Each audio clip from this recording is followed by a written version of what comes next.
It is great to be back with you guys. Thanks, Pastor. You guys have a great leader, great pastor. Pastor Code, just terrific.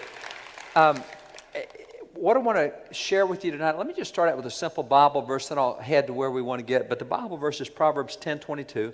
Proverbs 10:22 says, "The blessing of the Lord makes rich, and he adds no sorrow with it." And what you get from this verse is that God's blessing is something that enriches your life. We've got all sorts of things that enrich our life.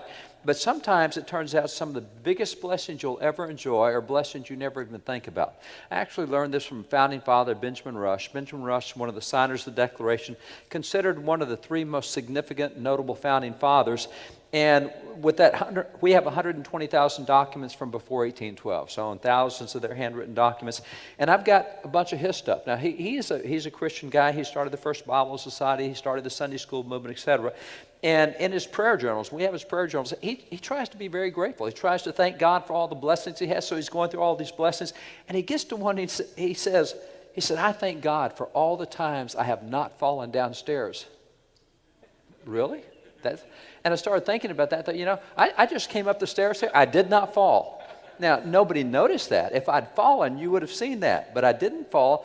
The blessing is I didn't fall. If I'd fallen, it wouldn't have been. It's like when you drive your car. You go out and drive your car. You don't have a wreck. You get back home, didn't have a wreck. You don't think about it. If you had a wreck, that's what you notice. What's the blessing? Having a wreck or not having a wreck? Not having a wreck. Amen. There's so many things that happen that we don't even think about. And not falling downstairs is one of them.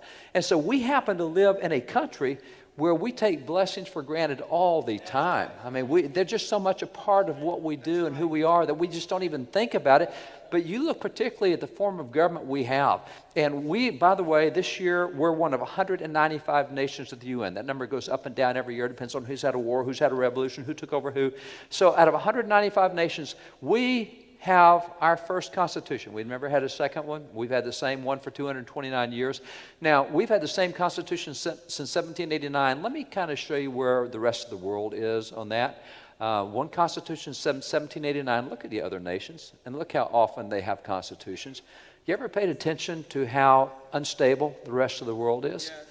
I mean, I was just in Poland. Foreign ministry in Poland had me come over do some stuff. And while I was there, I talked to a bunch of Holocaust survivors and people who actually saved Jews in the Holocaust. And they were in their 90s. Do you know that those people, they themselves have lived through 7 different constitutions in Poland just in their lifetime? South Korea, if you're from South Korea, if you're a baby boomer in South Korea, you've lived through 6 constitutions since 1948 in South Korea, and that's a stable nation. As it turns out, do you know what the average length of the Constitution in the world is? For any nation, average length of Constitution is 17 years. We're at 229 years, and they keep saying, "Oh, America needs to be like the rest of the world." Thank you very much. I really like not having revolutions like the rest of the world. Pretty cool not having a revolution. It's nice. Nobody came through those doors back there tonight and decided what chairs we're going to dive under if rebel forces come through and start spraying at the machine gun. Never crossed our mind, but it crosses the mind of hundreds of millions of folks every day because that's the world they live in. You see, we also have creativity that we don't even understand. You look at our creativity, America is 4% of the world's population.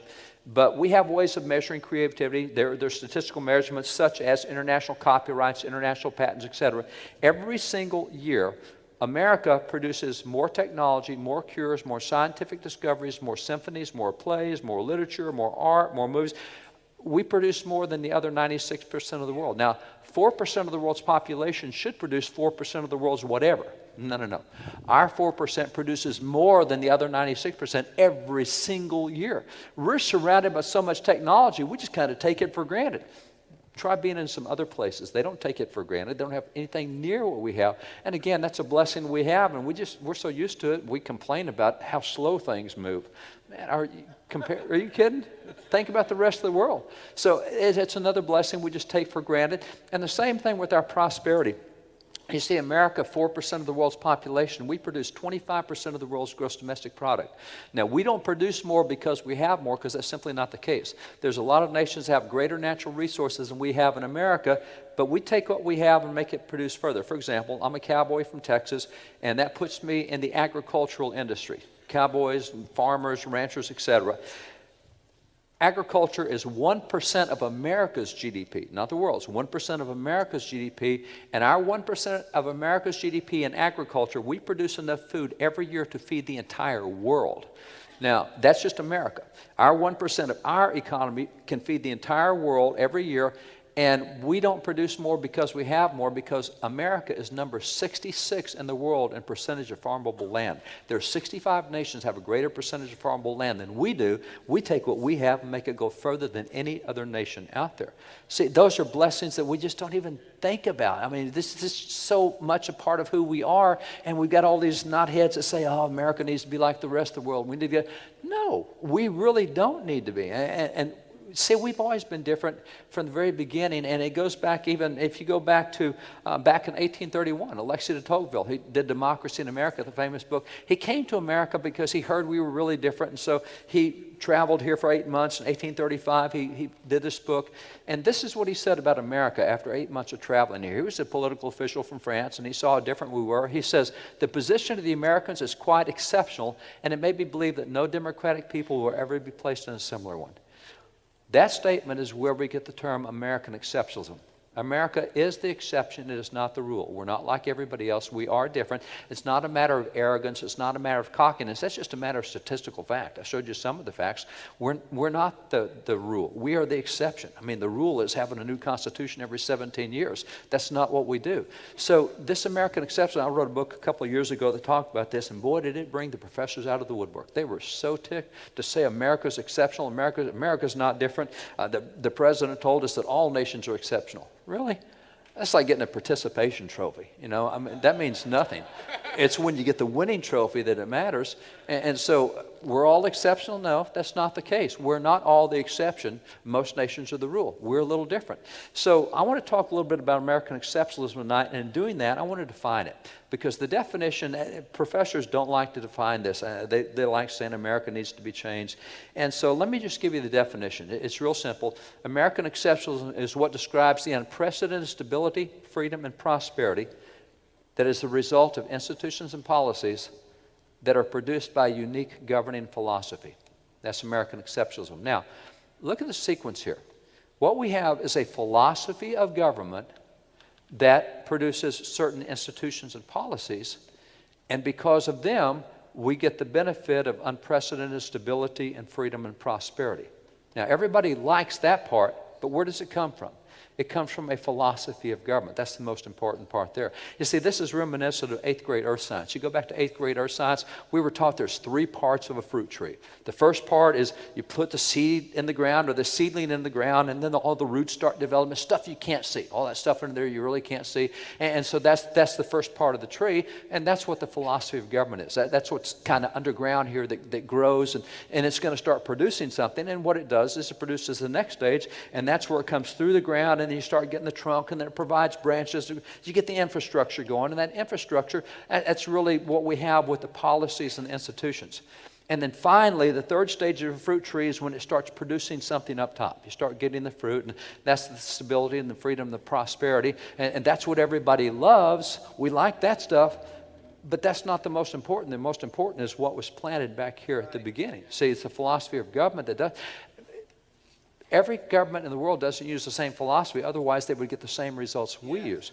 We use a different philosophy of government from any other nation, which is why we get something different. If you love oranges, don't put a lemon seed in the ground expecting to get oranges. It's not going to work. You will get whatever you plant.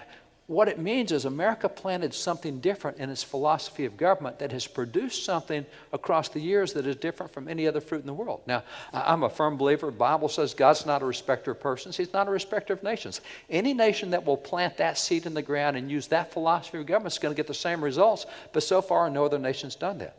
Now, the problem we have today is we don't know what that philosophy of government is. I mean, we really don't study anymore. So you look at this, what is the philosophy that produced American exceptionalism?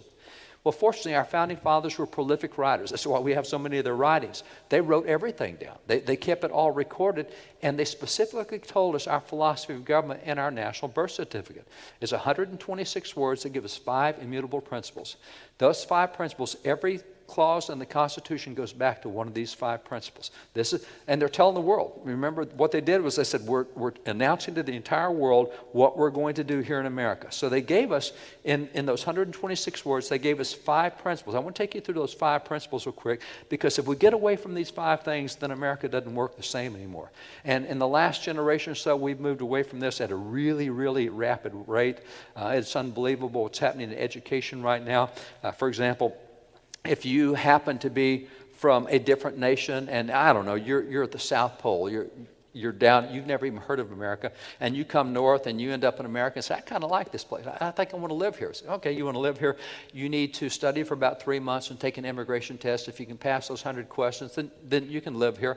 And so they study and they take and they pass the test. And so what we do is we say the immigration test is the absolute minimum amount of knowledge, absolute floor level minimum that you need to know about this country if you're going to live here. So what we started doing was and by the way, 92% of immigrants pass the test. We started giving that test to high school seniors. Only 7% pass the test. So now 15 states have decided that the immigration test needs to be the exit test for high school. If you don't know as much as an immigrant, and that's, by the way, after putting $164,000 in across 12 years of education, we're getting only 7% of the kids who can pass the immigration test. But what ISI's Intercollegiate Study Institute, what they decided to do, let's just check American citizens and see how much they know. So what they did was they took 13 basic questions off the immigration test. And those 13 basic questions, there were things like, who is it that vetoes a bill? That's a tough question. The president. How many branches of government are there? 3. What are the branches of government? Simple stuff. Took 13 of the most basic questions, and they asked Americans who have lived their entire life here in America. What they found was that 71% could not answer the 13 most basic questions of America. 62% of Americans cannot name the 3 branches of government. 70% of Americans had no clue that the Constitution was the supreme law of the land. So what we're doing in education right now just isn't working real well. And by the way, you'll love this. ISI decided that they would give those same 13 questions not just to citizens, but they would give them to elected officials as well. So while 71% of citizens couldn't answer those 13 questions, 78% of elected officials couldn't answer the questions. 48% of elected officials could not name the 3 branches of government. Now, wait a minute. So 71% of citizens can't get it, 78% of elected, we may be dumb, but these guys are really stupid. I mean, come on, 71%. So what happens is we don't even know those principles anymore because we don't study it. We don't even know anything about the document or what's in it or what's in the Constitution. We just don't know. So I want to take you back to what the Founding Fathers said. Here's how we're going to do our government. And we start with a real simple clause. You'll recognize it. All men are created equal. They're endowed by their Creator. What we have just announced, first principle is, hey, we believe there's a Creator God. We believe there's a Creator. And now I've been involved in 7 cases of the U.S. Supreme Court. And they deal with religious expressions, religious liberties. The court says, oh, you know, we got people in America that don't believe in God and they're not religious and whatever. And so government has to take an equal position between religion and non-religion. We can't show preference. No, that's not our philosophy. See what this is? This is a public philosophy, public announcement. And by the way, they said this is the unanimous declaration of the 13 United States of America. Every single political entity, we're telling the entire world, we believe there's a God. That's a starting place. Now, the reason that's significant is that's the first step in limiting government. Because the first step in limiting government is to recognize that something is a power higher than government. What you find is where you have secular nations, they think that government is God, and it will tell you everything you can do. It will tell you what's right and wrong and what you can and can't do and what your income's going to be. And they get final word on everything. What we did here is said, no. History teaches that government always tries to become God. We're not doing it in America. We're saying, government, listen up. You're not the highest entity on the totem pole. You're down a ways. You don't get to make all the choices. That's the first step in having a limited government, is making sure government knows that there's a power higher than it, and that power was God. So we made it real clear right up there. I love the way George Washington dealt with this. George Washington, on the day we finished the Bill of Rights, October 1789, the House and the Senate went to President Washington and said, what we've just done here in creating Bill of Rights, creating individual protections, 10 amendments, 16 different inalienable rights, what we've done here is this needs a time of thanking God for what we've done. And so they asked Washington to proclaim a national day of prayer and acknowledgement of God. And he did. And this is the actual proclamation. We own this proclamation from George Washington. Now, why would Washington say that it was appropriate for the nation to stop and thank God on the day that we did finish the Bill of Rights? He tells us right here. Look what Washington said. Washington said, it is the duty, and notice the word duty. It is the duty of nations, and the word duty doesn't mean what you think it means. The word duty in their dictionaries was defined as a legally binding contractual obligation. In other words, you have signed a contract, you've notarized it, and then you took a knife and stabbed your thumb and put a bloody thumbprint on it to make it sure everybody knew how serious you were. Duty is a legally binding contractual obligation. Now, in 1913, dictionaries changed the definition of duty to say it's a responsibility. And today, if you will go online and look at dictionary definitions of duty, it says that which one ought to do. There's a big difference between what you ought to do and a legally binding contractual obligation. He said it's a legally binding contractual obligation of nations. He didn't say individuals. He said political entities have a legally binding contractual obligation to do 4 things. He said to acknowledge the providence of Almighty God, to obey His will, to be grateful for His benefits, and humbly to implore His protection and favor. And that is the duty of nations. Now, that's the first thing that made America different. And by the way, there's so few nations in the world that would start with that position. See, that's why nobody else has the same fruit we have. Nobody else has ever taken these 5 principles and adopted them in whole, ever.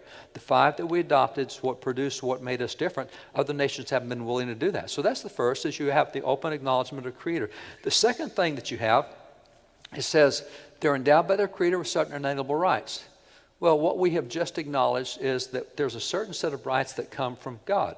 They didn't come from government, they came from God. Now, the reason that's significant, that's the second step in limiting government, because this deals with jurisdictions. Now, I mentioned I'm a cowboy from Texas, and on our ranch in Texas, we've got the cattle and the horses, and we raise sheep and all sorts of stuff.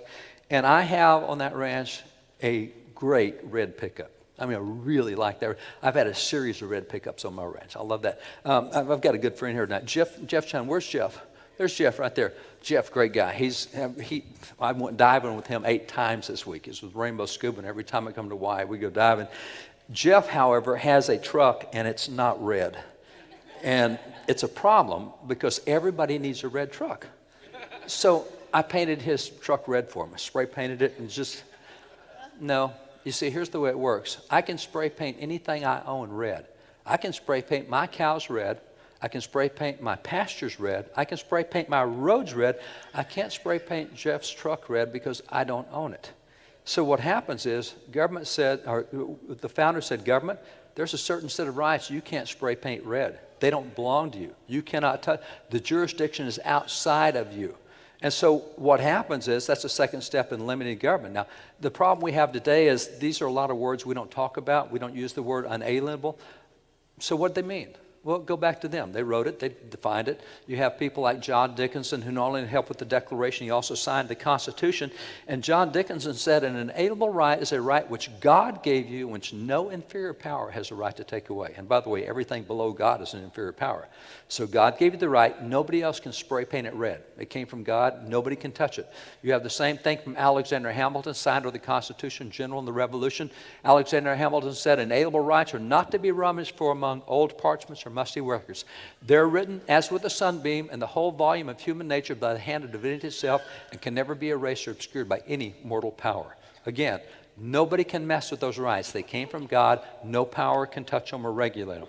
You have the same thing with John Adams. John Adams says inalienable rights are antecedent to all earthly governments. They're rights that are derived, they're rights that cannot be repealed or restrained by human laws. They're rights that are derived from the great legislator of the universe. Again, same thing. See, they define this really well. And by the way, I love the way John Adams does it, because he says these rights are antecedent to earthly government. Now, what does antecedent mean? Well, it means came before. So they're saying inalienable rights is what came before earthly government. Now, in the 5,500 years of recorded history that we have, what's the first recorded civil government in history? Any source, from Bible or from secular writings, anything. The earliest recorded form of government, well, it's actually Noah.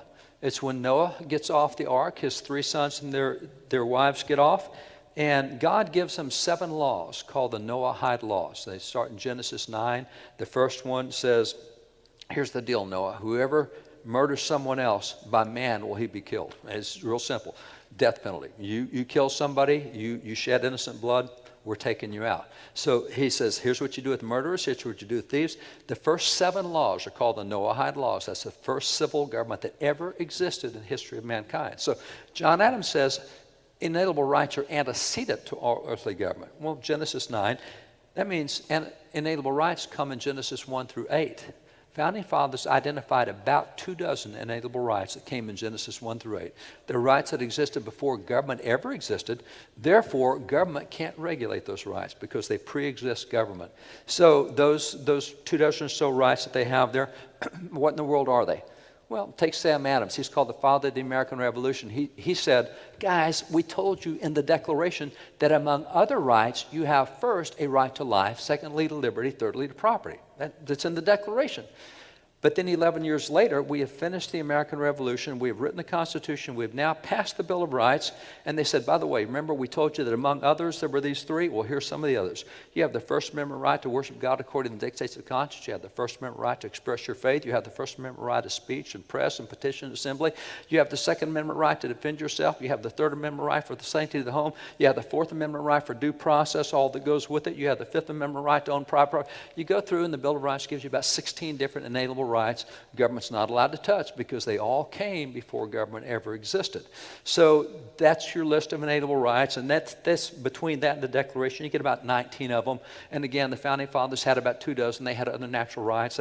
They had one of accumulation, the accumulation profit. They had the right of expatriation, others. They didn't write them down in the documents, but they wrote about them. So there's about 24 rights that government can't mess with. Now, that's the second point, is there is a creator. The creator gives you a certain set of rights. Then the third thing the Declaration tells us is it says that to secure these rights, what rights? Inalienable rights. To secure inalienable rights is why governments are instituted among men. Now we know the first purpose of government. First purpose of government is not to secure the borders. It is not to give you a job. It is not to provide safe streets. The first job of government is to make sure you get the right to practice the rights that God gave you. Nobody else can mess with that. See, that's been the history of all governments, is they start thinking they're God and they regulate those chosen rights and tell you where you can and can't do your speech and what you can and can't do with your family, and et cetera. And so they said, no, we're having limited government. We're not letting that happen. So government exists primarily for that. And you go to someone like, take for example, James Wilson. Now, James Wilson, we don't talk much about today. We should, but we just don't study history anymore. James Wilson is one of only 6 guys who signed the Declaration and the Constitution. So he's a significant guy. He's the second most active member of the Constitutional Convention. George Washington put him on the Supreme Court as an original justice, and he started the first law school in America. While he's sitting on the Supreme Court, he's teaching that law school. We actually have his original law books that he was using to teach students. And explaining to students why we had the American War for Independence, this is what he told them. He said, students, the principal object of government is to acquire a new security for the possession of those rights which we were previously entitled by the immediate gift of our all-wise, all-beneficent Creator. Guys, the reason we had the American Revolution was to create a new security for the entitlement of those gifts that we used to have. You see, in the British system, as British citizens, we had the Magna Carta, we had the British Bill of Rights. It was all really good until King George III comes along, and then he won't let us do that. He starts taking our guns out of our houses, and he starts telling us what church we have to go to. And we had to do this because that's the only way we'd have a new security for the possession of those rights that was previously given us by the Creator. It used to be great in Great Britain. That's why the Founding Fathers, after the first bullets were shot, we went 11 years before we separated. For 11 years, they tried to reconcile. We were shooting bullets back in 1770. It wasn't until 1776 that we separated. 1765 was when the British started changing policies.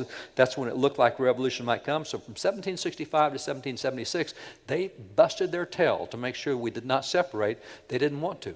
They just wanted the king to back off and let them have the rights that they'd had under the Magna Carta and the British Bill of Rights. He wouldn't do it. And so James Wilson said that's why we had to do what we did in the War for Independence. We had to get back to where government would secure these rights that King George III was taking away.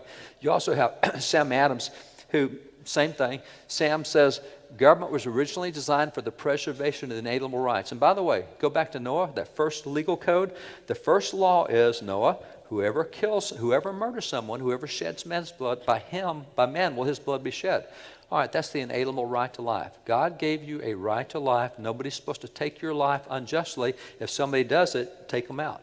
Well, that first law to take them out is to preserve the inalienable right to life. The second law about property, God gave you the right to own property. Nobody's supposed to take your private property. If they do, then here's what happens to them. So every law that was given was to secure some inalienable right that God had already given to man. Remember, that's why the flood happened. You had inalienable rights, and then Cain murders Abel, and then it starts becoming an epidemic, and they start stealing from one another and rape and pillage. And God says, my gosh, let's just wipe it out and start again. And so when he does, he then comes back and says, all right, this time, here's the laws. Here's the things you will not do.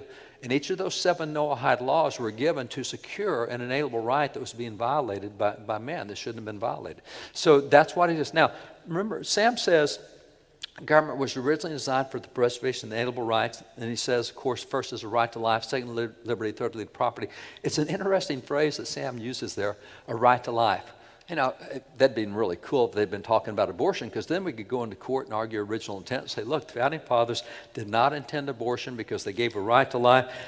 But obviously that's not what they were talking about. I mean, we know that abortion was not an issue back then, and so wait a minute, how do we know that's not an issue back then? I mean, in the Bible, back in Leviticus and Deuteronomy, God talks about you can't take the life of an unborn child back then.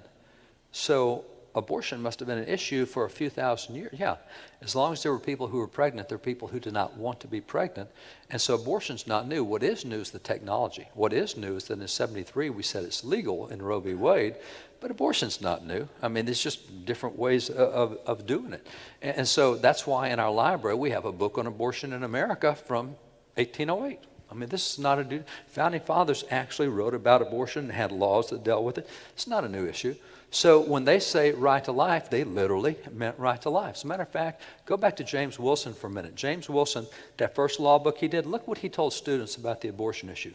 James Wilson said, students, he said with consistency, beautiful and undeviating, human life from its commencement to its close is protected by the common law. He said, in the contemplations of law, life begins when the infant is first able to stir in the womb, and by the law that life is protected. Now, he said it's protected by the common law. The common law right there is the 7th Amendment in the Constitution. He said, look, it's the 7th Amendment that prohibits you from taking the life of an unborn child. Now, when we argued Roe v. Wade, we used the 9th Amendment and the 14th Amendment. It should have been the 7th Amendment, because that's what dealt with, and that's what his law books make really clear. But he says, as soon as from its commencement to its close, he said, and life begins when the infant is first able to stir in the womb. Now, back then, how long did it take you to know for sure that you had something alive inside you? 2 to 3 months. But once you knew that there was life within, at that point, you can't damage it. At that point, the government kicks in to protect inalienable right to life. Now, this is where technology changes, because today we know within 8 days of fertilization. But the point is, as soon as you know, at that point, that life is protected. So back then, technology being what it was, took 2 to 3 months. Today, we can know within 8 days, technology is going to change again. And see, what the point is, as soon as you know, you protect that life. Now, you have John Witherspoon, signer of the Declaration, president of Princeton, and John said that's the difference between us and Europe. He said in Europe, he said they think that parents give life to children. He said we know that life comes from God. It doesn't come from parents. But in Europe, because parents think they give life to the children, in Europe they allow parents to take the life of the child. You can do abortions in Europe. He said, but not here in America, because we know that life comes from God. So he said very simply, he says, a perfect right in a state of natural liberty is the right to life. He said, in America, we deny the power of life and death to parents. We don't let kids take out their parents, we won't let parents take out the kids, because life comes from God. So this thing about first is a right to life is significant. And by the way, the word first has even more meaning than you might think. I've been involved in the political community for a long time, held political office in Texas for 9 years. I have recruited hundreds of people for office, trained thousands of people for office. We have a legislative network of about 800 state legislators. We deal with all sorts of issues. We'll monitor up to 100,000 bills every year. There's probably 100, 120 members of Congress I consider to be very good friends. We text and call back and forth, etc. And this first is really significant because, people come to me, want to run for office, whatever. If I can find out first where they are on the life issue, with a 90% degree of certainty, I can tell you how they will vote on every other issue they face. For example, I don't know, you got somebody that runs for U.S. Senate here in Hawaii, whoever that's going to be. If you tell me where they are on the life issue, I will tell you how they will vote on the capital gains tax. You tell me where they're on the life issue, I will tell you what they're going to do with the small arms treaty. Tell me where they're on the life issue, I'll tell you what they do on the UN Convention on the Rights of the Child. You tell me where they are on life with a 90% degree of certainty, I will tell you exactly how they will vote on everything else. Now, why is that? It's because life is the first of the inalienable rights. If you get off the highway, you're off the highway. And the first, second, third, fourth, they're all going to be off. And that's why if someone's wrong on the life issue, it's significant that they're also wrong on the First Amendment right to worship God according to the dictates of conscience. Little sisters of the poor, of course, you nuns have to fund abortion. Don't care what you believe. You can't have a conscience. Hobby Lobby, a business can't have a conscience. Kid, you can't say God at graduation. What are you thinking? How stupid. See, if you're wrong on the life issue, you're wrong on the right to worship God according to the dictates of conscience.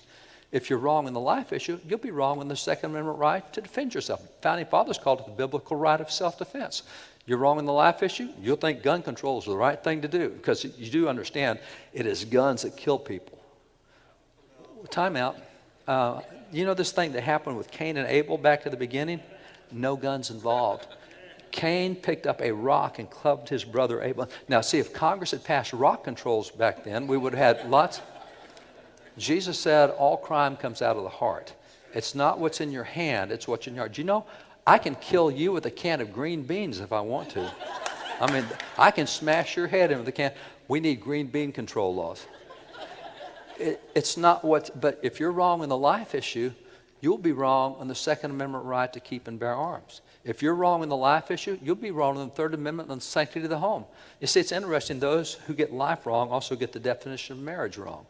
If you're wrong in the life issue, you'll be wrong in the right to own private property, which is why the pro-abortion Supreme Court gave us the Kelo decision that said, oh, no, you don't own private property, the government owns private property. And if you don't take your private property and make it produce enough tax income, the government has the right to take it from you and give it to someone else who can make more tax income. They changed public use to public purpose in that case. Wait a minute, it's my property. No, it's not. No. You're a monitor for the governor. Well, see, you have that thing again. If you're wrong on the life issue, you're wrong on private. Now, granted, every one of these issues we're talking about is what they call social issues. And all the political pundits say, oh, voters don't care about social issues. All they care about are economic issues. People vote on the basis of economic issues, not social issues. All right, we vote our pocketbook. If that's the case, there's a lot of economic issues to be concerned about. I mean, you can take taxes and deficit and debt and all this stuff. So let's just play this little game for a minute and say that we're going to say for a minute that all we care about is economics, nothing else. We don't care about Second Amendment. We don't care about marriage. We don't care about life. We don't care about faith. We just care about economics. Now, by the way, I had a group in Washington, D.C. recently, about 500 folks, and I said, I want you guys to tell me, name for me every issue that you know that Congress dealt with in the last session of Congress. They got 5 issues. I said, well, that's kind of interesting because every session of Congress, there are between 10 and 13,000 bills introduced every session of Congress. Every session of Congress, the congressman will vote about 1,000 times. You've given me 5. You know, that means there's a whole lot of stuff going on that you didn't hear about in the news because they're voting and dealing with all these issues. And because there are so many issues, that's why there's so many caucuses around Congress. You see, because when you have 10 to 13,000 bills, there's dozens of bills on virtually every issue. That's why in Congress they have what's called the bicycle caucus. So many bills come up dealing with bicycles, they actually have a caucus to read all the bills and see which one deals with bicycles, and then they watch that because that's their issue. You have the China caucus, you have the Navy caucus, you have the gang caucus, you have the Iran caucus. There's votes, dozens of votes on these issues. As a matter of fact, same with life. You know, we were talking about life a minute ago. You have groups like National Right to Life. They watch Congress for dozens of votes on the life issue, and all these groups every year come out with a scorecard telling you, you know, Second Amendment's your thing. NRA comes out with a scorecard, all these members on all the dozens of votes that dealt with guns. So you have all these scorecards are there, and Right to Life people, what they do is they look at those dozens of votes that deal with the life issue, and they'll say, all right, here's the best U.S. congressman in the House and in the Senate, 435 in the House, 100 in the Senate, so that they have 535. And if you look at the people who are the best in the U.S. House, They rank them from 100 percenters all the way down to 0 percenters. And, I can't get 435 on the screen. That's, I don't know, top 12 or 14. Those are 100 percenters. But our deal is we're not looking at social issues. All we care about is economic issues. That's the only thing we care about. So what that means is we want to look at groups like, for example, you take groups like, let's go to Americans for Prosperity, because all they care about is economics. They don't care about guns or marriage or life or religious liberty. And you got Freedom Works, and you got National Taxpayer Union. You got all these groups. All they do is economics. All right. So let's take Americans for Prosperity. Hundreds of votes on economic issues. You take your 100 percenters, same thing. It's a one-to-one correlation on that thing. Now, if you look at the worst people on the life side, Right to Life, where they put the worst people, there's your worst. You take the economic people and look at their worst, and it's just almost a one-to-one correlation across there, which makes a heck of a lot of sense, because if they won't protect your life, why would they protect your money? Your life is worth a whole lot more than your money is. You'll find that if they get the life issue wrong, that tells me how they're going to vote on everything else. So when Sam said life first, that's a great way to look at things. For whatever reason, there's people who think that getting an endorsement from me will help them in their particular race. And so, people come and ask for help. And so here comes a dog catcher. And dog catcher says, hey, Barton, will you endorse me for dog catcher? I say, well, tell me where you are on the abortion issue. Did you not hear me? I said, dog catcher. We don't do abortions. I know. But you may not stay dog catcher. You might run for school board. You might run for city council. You might run for mayor. You might run for state rep or state senate. You might run for governor. It's a heck of a lot easier to knock you off as a dog catcher than it is to knock you off as a governor. And see, what you do is you start building a farm team that has the right government philosophy. The government's not supposed to get involved in everything. And if you can't protect the right to life, then you're not going to protect any of the other rights that are out there. So that's the third precept is government exists to protect those rights. That's the first. Now, once government does that, then let's talk about borders, and let's talk about police, and let's talk about jobs. First thing, let's talk about you having the right to be able to exercise the Bill of Rights, the inalienable rights that we have. Now, the fourth thing, it's a kind of a long phrase that says, to assume among the powers of the earth a separate and equal station which the laws of nature and nature's God entitles them. What they have just done there is they have told us that there is a fixed moral law. How did you get that out of that phrase? It's really easy. There's an 8-word phrase there, the laws of nature and nature's God, that every person in the founding era recognized because it came out of the most famous law book of the day, Blackstone's Commentaries on Law. Thomas Jefferson said, American attorneys read Blackstone's commentaries the same way that Muslims studied the Quran. They were dedicated to get into that. And Blackstone in those law, we've got the original copy of Blackstone's law books in volume, it's a 4-volume set in volume 1, chapter 2. He says, those 8 words, that's a dual revelation of God. What dual revelation? There's only one revelation of God. No. There's 2. As a Christian, critics come to me and say, you guys say you have a loving God. How can you have a loving God if he would send people to hell who have never heard the gospel? What's the answer? I'll tell you what the answer is. It's the same answer Paul gave 2,000 years ago. It's Romans 1:20, where Paul says everything that can be known about God, including the intricacies of the Godhead, now we're into theology, he says, including the intricacies of Godhead, have been revealed through what God has created, so that even the heathen are without excuse. God says, I have so revealed myself in what I've made that nobody's got an excuse for not knowing. Now, it's an interesting thing when you study the works of God in nature, and by the way, people in the country, we do this all the time. If Psalm 46:10 says, be still, know that I'm God. Well, when you're in the country, you see a lot of, you know how hard it is to find an atheist in the country? You find atheists in the cities. You don't find atheists in the country. You find where you're surrounded with what man does, yeah, it's pretty easy to get cynical. Where you're surrounded with what God does, it's pretty tough. So he points out that, it's all there in creation, but when Adam goofed up and sinned, then it screwed up our thinking, and so God says, okay, let me just write it down for you. And that's the scriptures. That's the laws of nature's God, the laws of the God who created nature. So you have the laws of nature and the laws of the God who created nature. Nature and scriptures. Those two, that's what Blackstone explains. Now, let me show you how this works. Let's just take the laws of nature for a minute. We're not going to use any scriptures here for a bit. We're just going to use the laws of nature. And what does nature tell us about self-defense? Now, I mentioned to you I'm a cowboy. I literally am. This is me and my horse, and we don't have as much green as you guys have. It's just a little drier where we are. So we, as cowboys, will end up in some fairly rugged places. We get our horses back into place. You go, how'd you get your horse back there? And it's a whole different lifestyle living in the country. And so it's very rugged where we are. And as a matter of fact, there's one of our cowboy friends. We've gone down off a small cliff here. On this same trip, we were on a big cliff.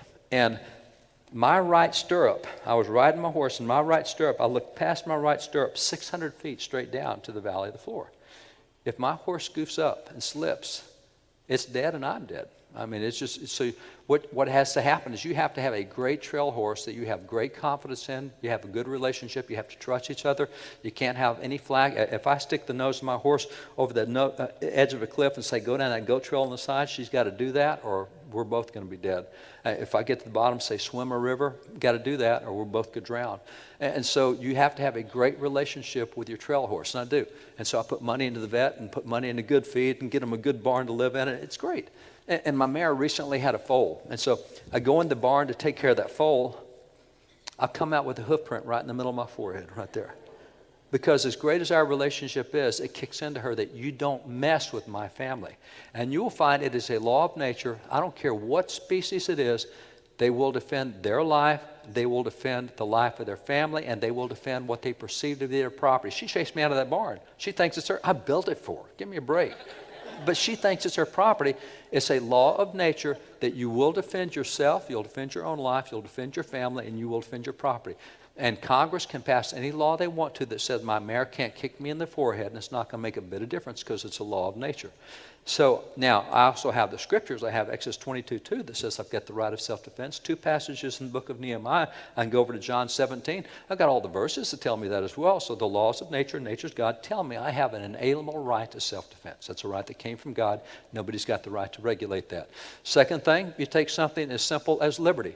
10 million species currently identified in nature. And so far, 10 million species, they have yet to find any example of where one species enslaves another species.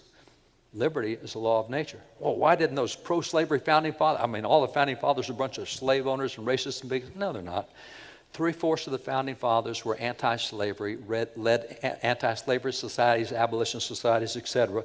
And those 3/4 kept telling the other guys, owning slaves violates the laws of nature and nature's God, because you've got things like Isaiah 63 and you got Luke 4 and all these passages that talk about liberty. And so nature is really clear. Slavery is out. It's wrong. You have the same thing with abortion. I don't care what it's 10 million species in nature. There's not a single one that kills its young still in the womb. Now, I don't care if you're creation or evolution. I happen to be a creation guy. You're evolution, great. You show me anything in your system that kills young while it's still in the womb. See, I don't need Psalm 139. I don't need John 1. I don't need Jeremiah 1. I got nature. Nature tells me that abortion is wrong. That's a fixed moral wrong. There's no species in nature that kills its young still in the womb. Same with homosexuality. 10 million known species, only a half dozen have instances of homosexuality. And even in those societies, it's always an aberration. There is not a homosexual lifestyle anywhere in 10 million species in nature. It's just, and that's why the Supreme Court, up to about 15 years ago, said that homosexuality was, quote, a crime against nature. They aren't religious. They didn't use Bible. They said, no, everything in nature says this is wrong. Well, we used to believe that, laws of nature and nature's God. And take something like transgender. That's the new flavor of the month right now. You know, what are we going to do with transgender? And so we're trying to decide. And let me go back to cowboy days, because earlier I was we had a roundup up in the Badlands of North Dakota. And it really is rugged up there. And you see where all these trees are here. There's rivers and creeks that come through there. And the cattle, they're wild.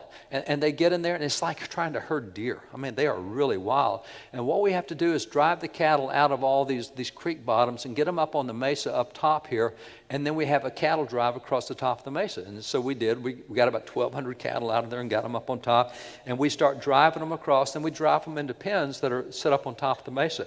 And so when we get them there, what we're doing is we want to get the calves out, because the calves are born every year. There's 8 different diseases that will kill calves, and so we want to vaccinate them against those diseases. We want to see what ranch they belong to and get ear tags on them, etc. And so what we do is send the cowboy in with a rope, and he'll rope one of those calves and drag it out. They get that calf coming out, and there's 4 or 5 of us will drop on top of that calf. I happen to be the second guy from the left there standing there in the plaid. And so when we get the calf on the ground, I'll drop down and give it a vaccination. We give several different shots because of the diseases they have. And you know, it's an interesting, we had cowboys and cowgirls all working that roundup.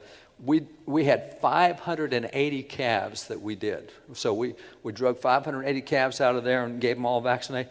You know, it's an interesting thing. 580 calves, cowboys and cowgirls, we didn't have any difficulty telling which was a male calf and which was a female calf. It was a really easy thing. There was no confusion about it at all. Now, of course, that is a law of nature. And as silly as it is, for 5,500 years of human history, if you were a human being and wanted to know what your gender was, you looked between your legs. Now you look between your ears. You know, what is this? You go to ears to see what your gender is. If you're not aware, there's now more than 81 different gender identities. If you look on Facebook alone, there's, I think, 64 is what they have now, options that you can choose in your profile on gender identity. You know, really simple. The scripture says God made them male and female 4 times in the scripture. Nature says God made them male and female. It's really simple stuff. We would think, but humans tend to screw things up pretty good. Here's a great example. Christian University. Westland University offers housing for sexual persuasion. 15 different housing choices you get at Westland. You know what's missing? They don't offer housing for male and female. You got to be something else. Hey, you can't be male and female. There's something else. Really? You know, the simplicity is God made them male and female. So transgender, that's real easy to know. And everything else is the same way. Property, from the time something is born, it will stake out what it believes to be its property. It will defend that. When it dies, something else is going to get that property. Just like when we die, the kids get it or we'll sell it in a estate or whatever.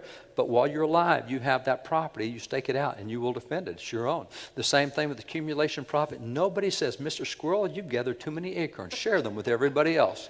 As much as he can accumulate, he has the right to keep. Same thing, alligators, man, they kill stuff all the time, bury it at the bottom of the lake and go back get it later. Nobody says, alligator, you got too much food down there. Eat what you got before you get something else. Nobody tells cougars they can't because cougars take their food and they bury it. Nobody says that to a beaver who fills his lodge up with all sorts of food. Nobody says that to a pack. See, it's a law of nature. You can have as much as you can accumulate. Real simple stuff. Today, we punish accumulation. Oh, that's too much profit. You need to pay your fair share. No.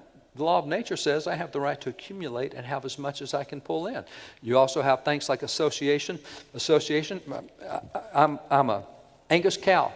If I want to run with the Herefords, I can. If I want to run with the Guernseys, I can. If I want to run with the Jerseys, I can. If I want to run with the Santa Gertrudis, except now the government saying, no, you're a photographer. You have to run with this group over here. You can't choose what herd you want to run with. And if you're a photographer, and you guys have got the bully bill that's been passed sitting on the governor's desk right now saying, hey, if you're pro-life, you have to promote abortion at your pro-life pregnancy clinic. Really? Why can't I hang with who I want to? Why do you have to tell me who I'm going to hang with? See?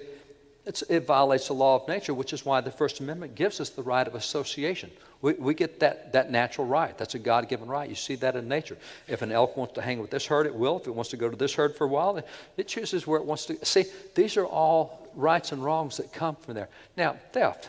Interesting thing about theft, because it gets a little tricky here. I got 4 horses. When I feed my horses, none of them eat their own food. They go steal it from the other 3. I mean, they're all 4 away from their own pile. They go to the others 3. And with adultery, monogamy is not very common in nature. I mean, that's why in a herd we got 1 bull and 40 cows, because monogamy is not common. And then you have incest. Cowboys won't ride a Mustang because they've been inbred for too many generations. They're too weak. They don't have any stamina. And then you get something like murder. Man, you ever seen what a skunk does inside a hen house? Go in there and they bite off the heads off those chicks, and then they just shake the body, sprays blood all over the walls. They don't go in there for food. They're not hungry. They go in there for pure murder. I mean, that's what a skunk will do in a hen house. So if we're saying that the laws of nature tell us what's right and wrong, then what do you do with stuff like that? What's where Blackstone said, remember, there's the other 4 words too. There's the laws of nature's God. Things like the 10 Commandments that say, hey, don't steal, don't commit adultery, don't murder. Well, between the laws of nature and the laws of nature's God, you find out what's right and wrong, and that is the common law. That's what the common law deals with, is the laws of nature, nature's God. That's the 7th Amendment to the Constitution. That's the 4th thing that made America unique, is we have a fixed set of morals that we just don't change. They're based on our inalienable rights. The 5th and final thing, the Declaration says very simply, it says, back up here. It says, governments are instituted among men deriving their just powers from the consent of the governed. The consent of the governed, or what we call the will of the majority. George Washington, who started one political party, said it this way. George Washington said, the fundamental principle of our Constitution requires that the will of the majority shall prevail. Thomas Jefferson, who started the other political party, said essentially the same thing. Thomas Jefferson said, the will of the majority, the natural law of every society, is the only sure guardian of the rights of man. So both parties say, hey, the majority wins. And by the way, this is why the Founding Fathers did not allow a filibuster in the U.S. Senate. Filibuster in the Senate allows 60 people to lose to 40 people every time, every vote. That's one of the problems we have. We can have 60 people in the Senate say that they want something, and it will not get passed because the 40 wins. That's the problem with filibuster. Filibuster is not something the founders gave us. That went in the 1970s. And so we're at the point now where you have to have 61 votes to be able to pass. That's not a good deal. Well, that violates the fundamental principle of government, is that the majority rules. But notice the sequence in which these 5 things occur. Let me just go back to them again. The first is there's a Creator. The Creator gives a certain set of rights. Government exists to protect those rights. There is a fixed moral law, and you get the consent of the governed. Now, notice the sequencing here. The consent of the governed comes after the other. See, in other words, let's have a vote on whether you can defend yourself. No. That's an inalienable right. The majority doesn't get a choice on inalienable rights. Government doesn't get a voice in that. Let's have a vote on whether rape is a crime anymore. We had a referendum by margin of 78 to 22. We, the people, voted that rape is not a crime. I'm sorry, it's going to be a crime because it's a violation of the laws of nature and nature's God. So you see, the majority vote doesn't get to vote on inalienable rights, and it doesn't get to vote on moral rights and wrongs. Then what do we get to vote on? You can vote on whether the sidewalk should be 6 feet wide, 7 feet wide, or 8 feet wide. You can vote on whether the speed limit should be 45, 55, or if you're in Texas, 85 is our speed limit. And you can vote on things, but you can't vote on inalienable rights, and you can't vote on moral rights and wrongs. See, those things government's not allowed to vote on because they are established by God, not by government. This is how you get limited government. This is what made us unique for all those years. Now we're drifting further away from that, becoming more like the European model, and it ain't going to work if we get in that direction. This is what made us special. So in closing this down, notice that 4 of those 5 are God-centered, which is why you will never have a limited government if you have a secular government. You cannot name a secular government right now that's a limited government. It's sure not Turkey, and it's not Greece, it's not Portugal, it's not Spain, it's not France. Do you know that if you share your faith in France, you will go to jail? It's called proselytization. Well, we have a First Amendment right to free speech and to share our faith. Yeah, not there. Try Germany. Germany, if you homeschool your kids, you will go to jail because the kids belong to the state, not the parents. As a matter of fact, if you're in Scotland, when your child is born at the hospital, Scotland sends one of the Scottish officials to register your child, and that official will make the decisions on that child for the rest of its life. The government gets to make the decision. But the parents own the kids. No, they don't own the kids. The government owns the kids. So you cannot name a secular government anywhere in the world that is a limited government. The only place you find limited governments is where you say, God's drawn certain lines and you don't get to cross those lines. That's why, in closing down, Thomas Jefferson, considered one of our least religious founding fathers, the first book he ever wrote was in 1781. It's called Notes on the State of Virginia. He has so many profound statements in there that they're actually engraved in stone inside the Jefferson Memorial. As you look around some of the tableaus, you find the statements of Jefferson out of that 1781 book. And one of the statements from Jefferson engraved in stone inside the memorial says this: and can the liberties of a nation be thought secure when we remove their only firm basis? Now, according to Thomas Jefferson, what's the only firm basis for national liberties? He said it is a conviction. Notice the word conviction. It's a conviction in the minds of the people that these liberties are of the gift of God, that they're not to be violated but with his wrath. He said, indeed, I tremble for my country when I reflect that God is just and his justice won't sleep forever. Jefferson, our least religious founding father, says, guys, the only way you keep your liberties is you have a conviction in the minds of the people that these liberties come from God, and if you start screwing around with them, you're going to get him ticked, and then we're all going to be in trouble. That's Jefferson. Yeah. See, that's so different from the way that Jefferson's portrayed us. And by the way, that's why I did the book Jefferson Lies. There are so many things we get taught in schools today that are not consistent at all with what he actually wrote or said. But we've got this little political agenda that wants to move us off our foundations. And so this is the philosophy of reduced American exceptionalism. 126 words, 5 principles. Everything in the Constitution went to one of those 5 principles.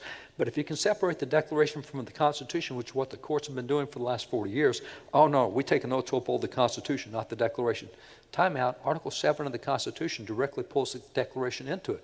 Do you know that when President Trump signed a bill last week, first pro-life law signed in the last 14 years, President Trump signed last week, at the bottom when he dated it, he did not date it to the Constitution, he dated it to the Declaration. Every single federal law passed since George Washington signed the first one dates itself to the Declaration of Independence, not to the Constitution. See, so what happens is people today want to separate the Declaration from the Constitution. Well, you do that, you lose your value system. You can make the Constitution anything you want. If you don't keep that value system, those 5 fundamental principles, then the Constitution drifts wherever people want to take it. That's why the court keeps finding all these new things in it. They're not in the first 5 principles. Well, we don't use those. We're over at the Constitution. So the Constitution doesn't work well if you get it away from that founding document, and that's why the Constitution ties itself back to the Declaration. So this is the basis. If you want more information, we've got a DVD called Exceptional. It goes through these 5 points.